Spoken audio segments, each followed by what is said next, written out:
خیلی عجیبه، سازمان ملل فهرست 100 کشور برتر شاد جهان رو اعلام کرده و خدا رو شکر ما مقام دوم غمگین ترین کشور دنیا رو به خودمون اختصاص دادیم. یه همت ریزی دیگه بکنیم اول میشیم. فقط کافیه تو خوابم قصه بخوریم، توی عروسیامون هم گریه کنیم، شک نکنید اول میشیم.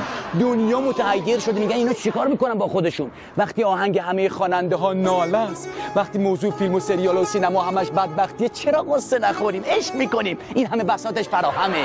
تازه خیلی چیزا دیگه هم هست که نمیگم، خودتون میدونید. 19 اردیبهشت هم هیچ کاری براتون نمیتونم بکنم. داری میای کنسرت خنده، قرص زیرزبونی هر چی لازم با خودت بیار. وسط کنسرت خنده قش کردی ولو شدی کف سالن، به خودت مربوطه.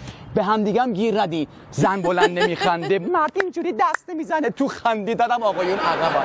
فرکانس صدای خنده آقایون 1200 هرتز، برای خانم‌ها 2000 هرتز. یعنی چقدر این مردم بدبخت بیچاره.